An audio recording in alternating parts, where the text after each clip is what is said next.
First of all, I want to break down the basics of how the lemon law works. Basically, you got a vehicle that is defective or has problems, but the dealership cannot repair it within a certain number of times or within a certain number of days. If that's the case, then it might qualify as a lemon based on the state you live in. Pretty much every state of the 50 states of America has a lemon law. Unfortunately, sometimes automobile manufacturers don't focus on the safety of the vehicle and instead focus on the safety of their own cash pocketbooks and net profits. For that reason, if your car is a defective lemon, you should really know about your legal rights. So in the following, I am going to tell you all about what you can get or win when you win a lemon law case. Some automobile manufacturers make a lot of money and are rich, and a lot of people hate the dealerships for taking their money and giving them a hunk of junk, the runaround, and a bunch of lies.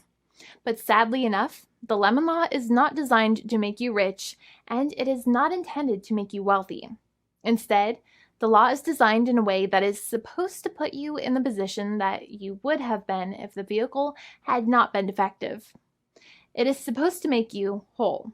Even if you spent $60,000 or $70,000 on the car to fix up the car and spice it up, you still might not get that money back. It really depends. Even though the dealership might have lied to you, given you the runaround, and then failed to do their part. That's why it is important to give them the lemon drop down. By winning lemon law cases, consumers are really making the road a safer place for all drivers and pedestrians by making automobile manufacturers care more about consumer safety. Now, what you get when you win a lemon law case usually comes down to one of three possible options or remedies. Option 1 is that they might provide you with a replacement vehicle. Option 2 is that they might offer you a refund or what is called a lemon law buyback. Options 3, I will discuss option 3 a little later on in this video, and it is an important option you should know about as well with some real lemon juice. So let's start with the first remedy. Option 1 is that they can provide you with a replacement vehicle, which means you can basically trade your car in for a different vehicle, but there are some important things you should know about this option. The replacement vehicle should be a vehicle of similar value. The replacement vehicle should usually also be a vehicle from the same manufacturer with similar MSRP cost. It's crazy that many times, even though you really don't like dealing with that dealership, you might have to get a second car from the same manufacturer, even though they have lied to you and given you the runaround or given you a hard time. But there is another option with this as well, because year after year, the cost of vehicles might go up and the new vehicle might cost more. That price jump can make it difficult to get a car with the same MSRP price. Even though your car was a lemon, you might still have to pay that extra cost for the new and now more expensive vehicle. Thankfully, there is option 2, which allows you to get a refund through a lemon law buyback. But one of the problems with a buyback is that sometimes you might have to have a trade-in vehicle, and you might have still been required to pay more money on that trade-in vehicle. And when you got your new car, the dealership might have rolled over the amount you still were supposed to pay on your previous vehicle into the calculation of your new vehicle. In other words, you might have been upside down on the finances of your new vehicle. So sometimes you need to pay for that difference in order to get out of the car. And a lot of people find it extremely weird that they have to pay money in order to get out of the defective vehicle. But many times that's how it works. Now, in a lemon law buyback, if you get a lemon law buyback, you usually get back what you paid.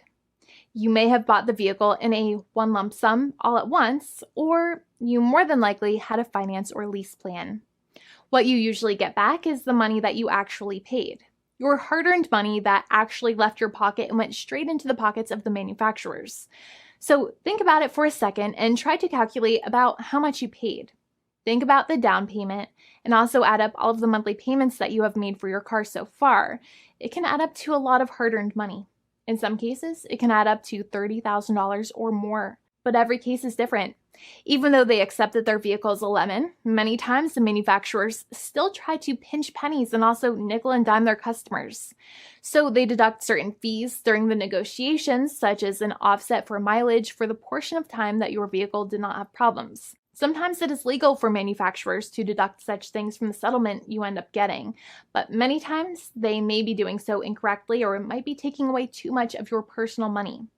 Having a powerful negotiator and experienced attorney by your side can be very helpful. In addition, most lawyers do not charge you out of your own pocket for their attorney's fees and court costs.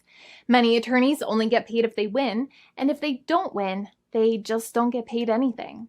Lots of attorneys spend their own money on your case, and the attorney might never get the money back. But it may make sense for the lawyer to take that risk if you have a strong case.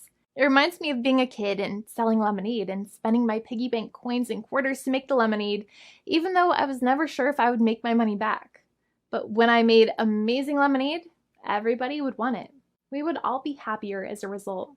Option 3 is that sometimes a manufacturer might simply pay you a settlement in what is called a cash and keep procedure. That's when you keep the car, but you get paid some compensation for all of the headaches and defects the vehicle caused. Even if you don't have a clear lemon law case, the manufacturer might still make a good faith offer to settle the matter and get it off of their heads. In many situations, even though the settlement might be less than a full buyback of the vehicle, it might make sense for you to accept that offer depending on your goals. In addition, it's usually required that the problems happened while your car was under warranty or extended warranty. Even if you no longer have warranty, but your problems happened while your vehicle was under warranty, you might still have a case. However, without any warranty, you cannot have a lemon law case in most situations. However, you might still have some legal protections such as breach of contract, auto fraud, or something else. The founding attorney of the law firm, Jimmy and I, would love to speak to you. The consultation is completely free, and the team of lawyers can speak to you and review any documents you have for the vehicle, such as your vehicle purchase agreement and repair invoices. Call now for a completely complimentary and fully free consultation with an experienced lawyer. It's free to call 1-800-400-5050 day or night, 7 days a week, or visit us at www.californialaw.com. Lawyers are waiting to speak to you and encourage you to call. This video is not legal advice. I am not an attorney. I'm a paid spokesperson. Attorney Jimmy Hanai is a lawyer in the state of California and handles California lemon law cases. There are no guarantees. This legal advertisement is by lawyer Jimmy Hanai of CaliforniaLaw.com.